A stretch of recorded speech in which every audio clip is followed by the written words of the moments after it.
제가 성경을 한번 잠깐 좀 더 보고 마치도록 그렇게 할게요. 로마서 13장 1절부터 10절까지의 말씀을 보니까 이런 말씀이 있습니다. 각 사람은 위에 있는 권세들에게 복종하라. 권세는 하나님으로부터 나지 않음이 없나니 모든 권세는 다 하나님께서 정하신 바라. 기독교인들을 만약에 핍박하는 시대가 왔다 그러면 그것도 하나님이 진짜 그리스도인들을 골라내기 위해서 이렇게 추수하고 있는 그런 시간이다라고 생각하면 맞는 겁니다. 그러므로 권세를 거스르는 자는 하나님의 명을 거스림이니 거스리는 자들은 심판을 자취하리라.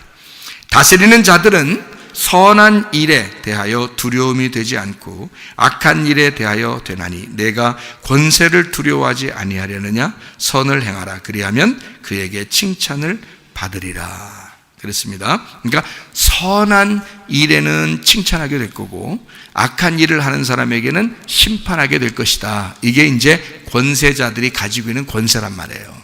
무슨 말인지 알겠죠? 그러니까 우리가 악한 일을 행함으로써 이렇게 심판을 받지 말고 선한 일을 행함으로써 하나님의 편에 서야 된다. 이런 얘기들입니다. 그는 하나님의 사역자가 되어 네게 선을 베푸는 자니라. 그러나 네가 악을 행하거든 두려워하라. 그가 공연히 칼을 가지지 아니하였으니 곧 하나님의 사역자가 되어 악을 행하는 자에게 진노하심을 따라 보응하는 자니라. 그러니까 악한 행동을 하면 칼이 나타나서 심판한다는 거예요. 네. 근데 우리가 악한 일을 했는데 심판 안 받으면 되겠어요? 심판 받아야 되죠? 만약에 교회가 정말 잘못하고 있다 그러면 누군가가 심판해 줘야죠. 그래서 진정한 그리스도인, 진정한 교회가 빛을 발하도록 만들어 줘야죠. 무슨 말인지 알겠습니까? 그래서 권세자들이 있다는 거예요. 그러니까 하나님은 악한 자도 선한 자도 다 사용하시는 거예요. 권세자들을 둬서 다 사용하는 거예요. 선한 일에도 쓰시고 악한 일에도 쓰시는 거야. 그게 하나님의 역할이란 말이에요. 잘 보시면 아시죠. 그러므로 복종하지 아니할 수 없으니 진노 때문에 할 것이 아니라 양심을 따라 할 것이라. 너희가 조세를 바치는 것도 이로 말미암음이라. 그들이 하나님의 일꾼이 되어 바로 이 일에 항상 힘쓰느니라. 모든 자에게 줄 것을 주되 조세를 받을 자에게 조세를 바치고 관세를 받을 자에게 관세를 바치고 두려워할 자를 두려워하여 존경할 자를 존경하라. 피차 사랑의 빛 외에는 아무에게든지 아무 빛도 지지 마라. 남을 사랑하는 자는 율법을 다 이루었느니라. 간음하지 마라, 살인하지 마라, 도둑질하지 마라, 탐내지 마라 한 것과 그 외에 다른 계명이 있을지라도 내 이웃을 내 자신같이 사랑하라 하신 그 말씀 가운데 다 들었느니라. 사랑은 이웃에게 악을 행하지 아니하나니 그러므로 사랑은 율법의 완성이니라. 이렇게 되어 있습니다. 하나님이 선택하셨답니다. 뭐를 선택하셨느냐? 선한 권세자를 선택하셨답니다. 이가 하나님의 사자라는 겁니다. 하나님이 선택하신다는 거예요. 그러니까 하나님은 원래 처음부터 악한 자를 선택하려고 했던 게 아니라 선한 권세자를 선택해서 그로 하여금 선과 악을 잘 구분할 수 있도록 만들어 주려고 했던 게 하나님의 마음이었다. 마지막 때가 되면 마귀도 자기의 권세를 부려서 자꾸 그 뱀의 머리를 밟혔으니까, 예수님이 뱀의 머리를 밟았으니까, 그래서 부활하신 주님이니까 그 꼬리가 움직인단 말이에요. 이 뱀의 꼬리가 움직여서 자꾸 사람들을 넘어뜨려요. 그런데 진정한 믿음이 없는 사람들은 넘어질 수밖에 없다. 그래서 그거를 잘 우리가 구분해 주셔야 된다. 정치도 하나님의 간섭이 있어야 합니다. 기독교인들의 적극적인 정치 참여가 있어야 합니다. 왜 그러냐? 하나님이 선한 정치인들을 사용하셔서 하나님의 일을 이루기 때문에 그렇습니다. 그래서 정치에도 잘 참여하시는 기독교인들이 있으셔야 된다. 기독교인 국회의원들이 많다면 그러면 하나님의 일이 잘 이루어지겠죠. 하나님의 뜻에 복종하면서 기도하면서 일을 이루니까 잘 이루어지겠죠. 그러니까 기독교인 정치인들도 많이 있어야 되죠. 그런 국회의원들도 많이 생겨나야 되죠. 기독교인들도. 이런 정치를 우리는 또 아래에 있는 사람들은, 국민들은 뭐 하는가 하면 투표합니다. 참여하고 투표함으로써 자기가 정치에 참여하는 거죠. 여러분은 정치하고 종교하고 다 분리됐다고 생각하니까 사람들이 투표하는 건 어떻게 생각해요? 투표는 또 투표하고 우리 투표도 정치하는 거거든요. 여러분이 다 정치에 참여하는 겁니다. 투표하는 게. 그러니까 기독교인들이라고 정치 참여 안 하는 게 아니에요. 다 참여하고 있어요. 무슨 말인지 아시죠? 그러니까 종교인들도 다 정치에 참여하고 있습니다. 투표를 통해서 다 참여하고 있는 거예요. 기독교인이 정치에 참여하는 것은 왜 정치에 참여하느냐 하면 제사장 역할을 감당하기 위해서 그런 것입니다. 이 세상을 향하여 제사장 역할을 감당하기 위해서. 그래서 투표하는 거예요. 제사장으로서 하나님의 뜻이 이것입니까? 묻고 그 하나님의 뜻대로 내가 거기에다가 선택을 하는 거죠. 그렇잖아요? 그러니까 제사장 역할이란 말이에요. 우리가 모든 국민의 권리가 투표입니다. 그래서 투표하라는 거예요. 사람들이요. 성경에 이것도 정치 참여입니다. 모세 때는 모세 혼자 있지 않고 제사를 담당하는 아론이 있었습니다.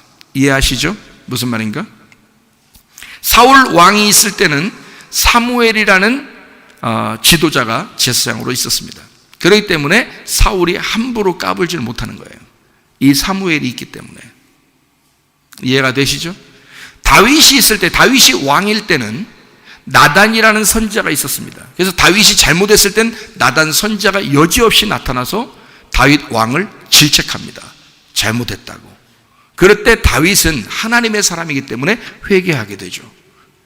그러니까 정치 지도자도 종교 지도자를 넘어설 수가 없는 거란 말이에요. 무슨 말인지 알겠어요? 나라가 교회 목사들을 핍박하거나 교회 목사들에게 강압적으로 이야기하는 것은 있을 수 없는 이야기입니다. 오히려 나라나 정치 지도자들은 누구의 이야기를 들어야 하냐면 목사님들의 이야기를 들으셔야 된다는 거예요. 정치 지도자 왕 다윗도 자기 혼자 모든 권력을 다 사용할 수 있었던 정치 왕도 종교 지도자인 나단 선지자의 이야기를 듣고 순종했단 말이에요. 사울 왕이었을 때 사무엘이라는 종교 지도자가 있었기 때문에 사울 왕은 함부로 자기 뜻대로 살아갈 수가 없었던 겁니다. 오히려 자기 뜻대로 사무엘이 좀 늦게 왔다고 해서 자기가 자기 뜻대로 했을 때 하나님은 사울 왕을 버린다 그랬습니다. 그래서 사울 왕이 폐위되고 다윗 왕을 준비시켰습니다. 하나님이. 무슨 말인지 아시겠죠? 정치와 종교는 늘 성경 속에서 하나가 돼 있었습니다. 정치와 종교. 정치 지도자와 종교 지도자는 늘 서로 도와주는 역할을 했었습니다. 정치 왕 그리고 제사장, 종교 왕은 서로 하나였습니다. 그게 예수 그리스도란 말이에요.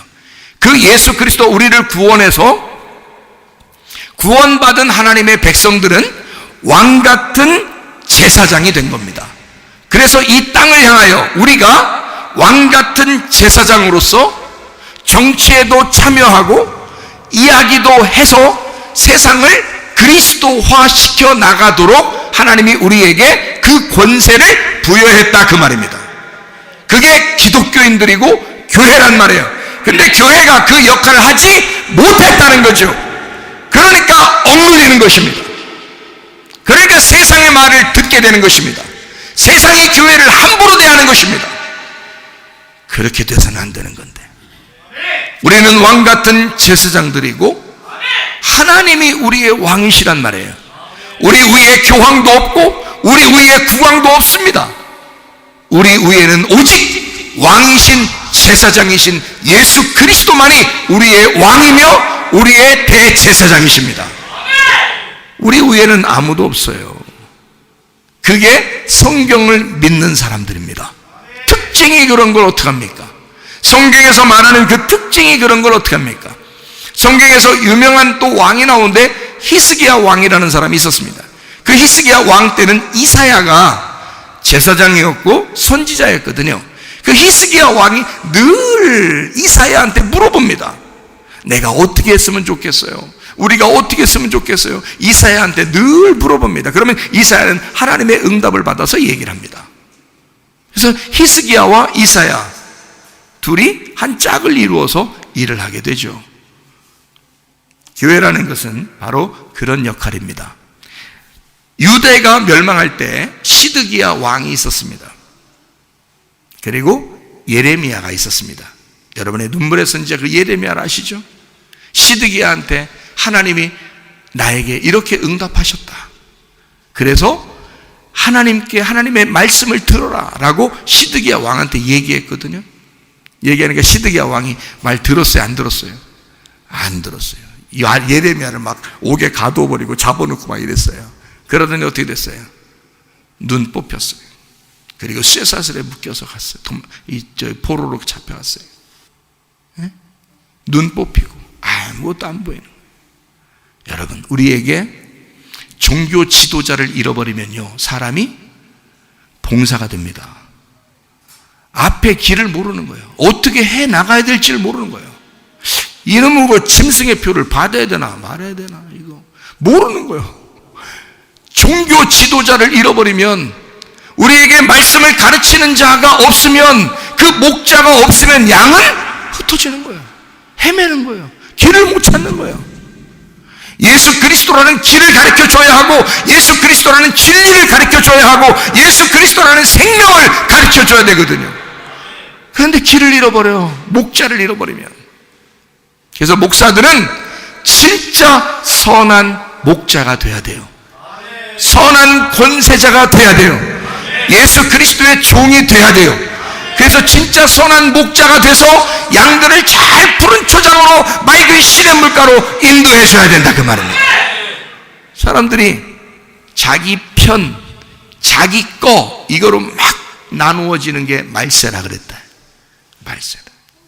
이런 것들이 사실은 없어야 된다. 예수님 안에서는요, 모든 게 화목하고 하나가 돼야 된다.